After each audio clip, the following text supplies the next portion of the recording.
here and to talk. I know it's the whole idea of debate is to get the best for the country.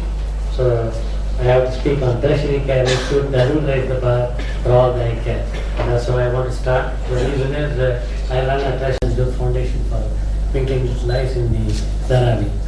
And the global burden, treatable and preventable versus others, need for basic eye care and need for tertiary eye care, subspecialists under one roof, integrated eye care, research, evidence-based medicine to be utilized professionally at all levels, and training. So finally, quality of eye care services and patient satisfaction. With the 7.8 million blind people in India, the country accounts for 20% of the 39 million blind population across the globe, of which 62% are on account of cataract, 19.7% refractive error, 5.8% glaucoma, and 1% corneal blindness. And it is estimated that the prevalence of childhood blindness in India is 0.8 of 1,000 children in less than 16 years age group, implying a total of 3 lakh blind children in our country. The beneficiary numbers alone speak about the saga and its needs. Thus, 80% of all blindness is preventable and treatable. In developing countries, there is a lack of primary eye care and education at all community level. So the need for the basic eye care. The Vision 2020, the right to sight aims to eradicate preventable blindness by 2020. An effective eye health education, vision screening, eye-tripping visual disorders, and timely referral for further care are key elements. And routine screening, periodic comprehensive eye checkups, and recommended follow-ups can help a great deal in early detection and relevant management of disorders having the potential to cause preventable and curable blindness. Affordability and accessibility of tertiary care systems not only restricts the fulfillment of above goals, but also diverts the services inequitably in reference to the disorder. And I support Professor for speaking there. And this is the pyramidal system which we have. And then tertiary eye care, specialized consultative care, usually on referral from primary or secondary medical care personnel by specialists working in a center that has the personnel and facilities for special investigations and treatment. As the spectrum of blinding conditions change, there is a real need for tertiary eye care centers with the state-of-the-art infrastructure. However, at present, a big gap in the service delivery is the lack of comprehensive tertiary eye care facilities. And the subspecialty team under one roof, patient gets cross-consultation with the eye doctors of other subspecialties in the hospital on the very same day, though the cost increases. For many ophthalmologists, the practice of working with optometrists is somewhat novel. And it is important to promote the development of an integrated system of eye care, which includes the identification and treatment of basic eye disorders, as well as proper referral and management of more complex eye health needs.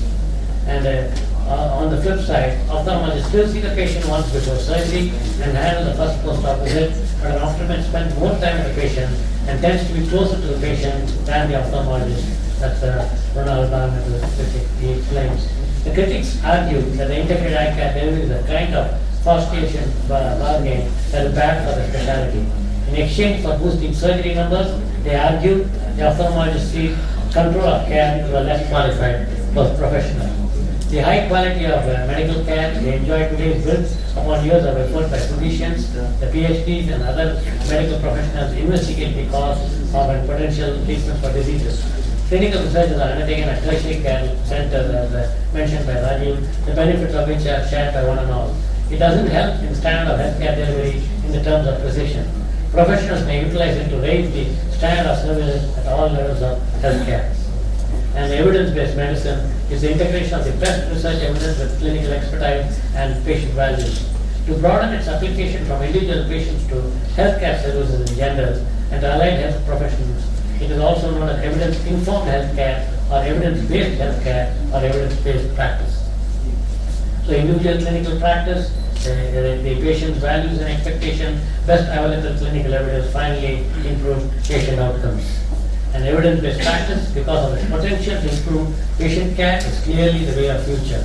So the stakeholders consider what is desirable, acceptable, reasonable, and appropriate, and how these decisions produce an outcome to which subjective assessments of worth or value will be attached. Nevertheless, evidence-based practice is the most important improvement on the care delivered by even the most experienced clinician at all levels of care. and basic to tertiary eye care, a tagging system where referral of the needy are diverted to the tertiary centers and the remaining majority are dealt with the primary and secondary care system is the need of the hour. This includes complete eye examination and recommended screening for dry eyes, diabetic retinopathy, hypertension, glaucoma, cataract, corneal disorder, poor eye screening, and injuries. Quality control. Quality of healthcare delivered at each level is of major concern. Quality is never an accident. It is always the result of high intention, sincere effort, intelligent direction, and skillful execution. It represents the wise choice of many alternatives. Standard of care is set not by the magnitude of the system, but by the precision of evidence-based individualized care delivered.